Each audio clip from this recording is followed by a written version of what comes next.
मेरी पत्नी बहुत ही खूबसूरत थी, लेकिन मैं एक एक्सीडेंट में अपाहिज हो गया और उसकी ज़रूरत को पूरा नहीं कर पा रहा था। इसलिए वह मुझे नींद की दवाई देकर दूसरे कमरे में चली जाती। एक दिन मैंने दवाई नहीं खाई और सोने का नाटक किया। मैं कमरे में जाकर छुप गया। कमरे में जो आदमी आया उसे देखकर मेरे होश उड़ गए, क्योंकि वह मेरा अपना ही। किसी का मोहताज होना एक बहुत ही बड़ा दर्द है। उस पर मेरी पत्नी की हरकतें मुझे और भी शक में डाल रही थीं। मैंने बड़ी बेबसी से अपनी मुर्दा टांगों को देखा, जो चलने फिरने के काबिल न थीं। मुश्किल से मैंने व्हील चेयर को अपने बेड के पास किया और अपने हाथों से बेजान टांगों को बेड के नीचे किया। फिर व्हील चेयर पर बैठ गया। यह सब करने में ही मेरे पसीने छूट गए थे। मैं पूरी तरह से हाँफ रहा था। रात के अंधेरे में सामने वाले कमरे से मेरी पत्नी की आने वाली आवाज़ों ने मेरे होश उड़ा दिए थे। वह रोज़ मुझे दवा खिलाकर मेरे कमरे से निकलकर सामने वाले कमरे में जाकर दरवाज़ा बंद कर लेती थी। रात की खामोशी में मुझे उसकी अजीब व गरीब आवाज़ें आती थीं, जिन्हें सुनकर मेरा कलेजा फटने लगता था। रात भर मैं सुकून से सो नहीं पाता था। फिर भी वह दरवाज़ा सुबह ही खुलता था। जब मेरी बीवी कमरे से बाहर जाती तो चेहरे पर एक मुस्कुराहट सजी होती थी। उसका हसीन रूप उस वक्त और भी जगमगा रहा होता था। उसके गीले बाल देखकर मेरी जान निकलने लगती थी। जब मैं पूछता, तुम रात को मेरे साथ क्यों नहीं सोई, उठकर क्यों चली जाती हो, तो वह कोई जवाब नहीं देती। बस एक अजीब सी सीता के साथ मेरे बेजान पैरों पर नजर डालती। जैसा वह कह रही हो, तुम एक अपाहिज मर्द मुझे दे ही कह सकते हो। वह मुझसे कुछ नहीं कहती थी, पर उसकी चुप्पी मुझे अंदर ही अंदर मार रही थी। पूरा दिन वह मेरा ख्याल रखती थी, मुझे अपने हाथ से खाना खिलाती थी, लेकिन रात को खूबसूरत साड़ी पहनकर अच्छे से तैयार होती और दूसरे कमरे में जाकर दरवाजा बंद कर लेती। रात भर की तकलीफ मेरे लिए जानलेवा थी। औरत का सजना संवरना बेमायने नहीं होता।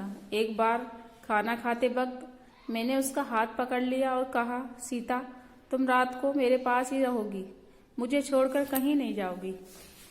मुझे तुम्हारे बिना नींद नहीं आती। तुम तो जानती हो मैं तुमसे कितनी मोहब्बत करता हूँ।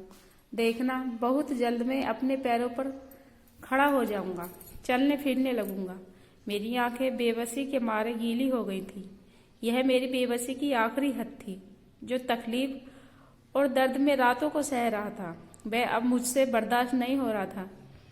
मैं क्या, कोई भी मर्द यह बर्दाश्त नहीं कर सकता कि उसकी पत्नी सर धंसकर दूसरे कमरे में चली जाए और उसे अकेला छोड़ दे।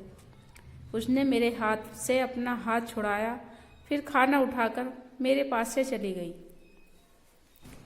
मैं व्हील चेयर से चलता हुआ कमरे के बाहर निकल गया। वह किचन में थी, खाने के बर्तन धो रही थी। मैं उसके पीछे आ गया। मैंने कहा, डॉक्टर मुझे उम्मीद दिला रहे हैं कि मैं चलने फिरने लगूंगा, मेरी टांगें फिर से ठीक हो जाएंगी, फिर हम दोनों दोबारा से अपनी जिंदगी। मेरी बात पर एक कांच का गिलास जोर से सीता ने जमीन पर गिरा दिया था। वह गुस्से में मेरी व्हील चेयर पकड़कर मुझे बाहर गैलरी में ले आई। 8वीं मंजिल से नीचे देखते हुए भी डर महसूस हो रहा था। कहने लगी, तुम यूं ही मोहताज और अपाहिज ही अच्छे लगते हो, समझे? अगर तुमने अपने ठीक होने की बात की तो यहाँ से नीचे फेंक दूंगी। भगवान करे तुम कभी ठीक न हो, ऐसे ही रहो बेबस और दूसरों के सहारे जिंदगी गुजारो। वह बड़े गुस्से और कहर भरी नजरों से मुझे देख रही थी। उसकी आंखों में इतनी नफरत भरी हुई थी कि एक पल के लिए मैं सहम गया था। गैलरी की दीवारें ज्यादा ऊंची नहीं थी, वह मुझे आगे कर चुकी थी। नीचे का मंजर देखकर मेरी जान निकली जा रही थी। उसकी आंखें उस समय न जाने किस जज्बे से लाल हो रही थी। वह गुस्से से लंबे लंबे सांस भर रही थी। फिर मेरी व्हील चेयर को पीछा कर दिया, मुझे मेरे कमरे में ले आई, मुझे बेड पर सहारा देकर लिटा दिया और दवा खिलाकर मेरे कमरे का दरवाजा पूरा खोलकर सामने वाले कमरे में चली गई। जोर से उस दरवाजे को बंद कर दिया। जिस कमरे में वह आजकल रहने लगी थी। उस कमरे का एक दरवाजा बाहर की तरफ भी खुलता था। जिस तरह की आवाजें उसके कमरे से आती थीं, वह सुनकर मैं मौत की तरफ जा रहा था। मुझे अपनी बेजान टांगों पर अब गुस्सा आने लगा था। मैंने बेबसी से अपनी टांगों पर मुक्के मारने शुरू कर दिए। अगर मैं ठीक होता तो जान से मार डालता उस आदमी को जिसके साथ मेरी पत्नी हंस हंस कर बातें कर रही थी। उस बंद कमरे में और भी न जाने क्या क्या कर रहे थे। जब एक मर्द और औरत कमरे में तन्हा होते हैं तो इसके आगे का ख्याल सोचकर ही मेरी रूह कांप रही थी, लेकिन मैं मजबूर था।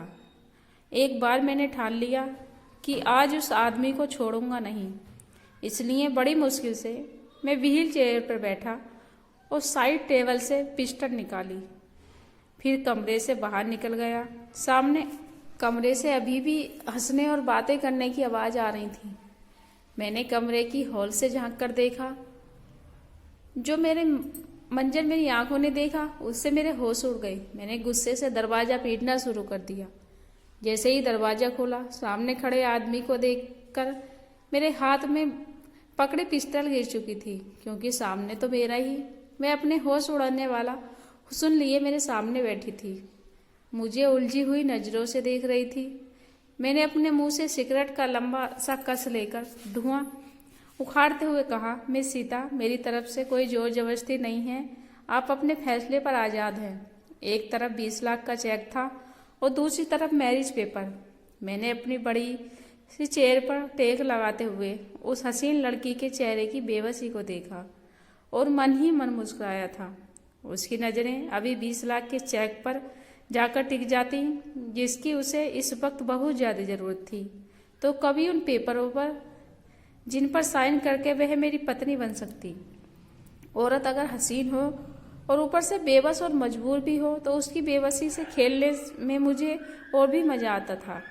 इसलिए मैं जिसका सीता की बेबसी से मज़ा उठा सकता था उड़ा रहा था। उसकी आंखों में झिलमिलाते आंसू मेरे अंदर अकड़ कर बैठी मेरी आन को बहुत ही सुकून पहुंचा रहे थे। उस लड़की के लिए शायद यह फैसला करना मुश्किल था। मैंने सीता को दोहाए पर लाकर खड़ा कर दिया था।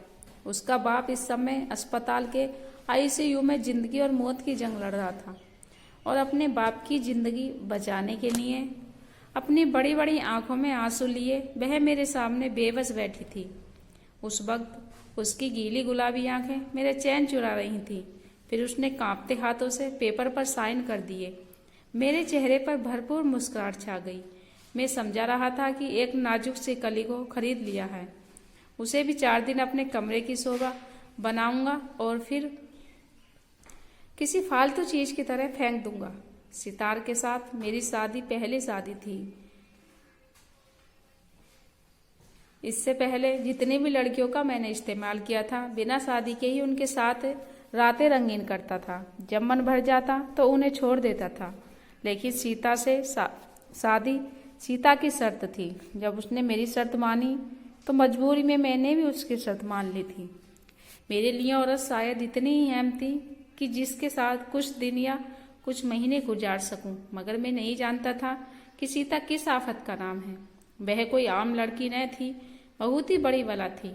हाँ, वह एक बला ही थी जो मुझे निकल गई। मैंने बड़ी खुशी से सीता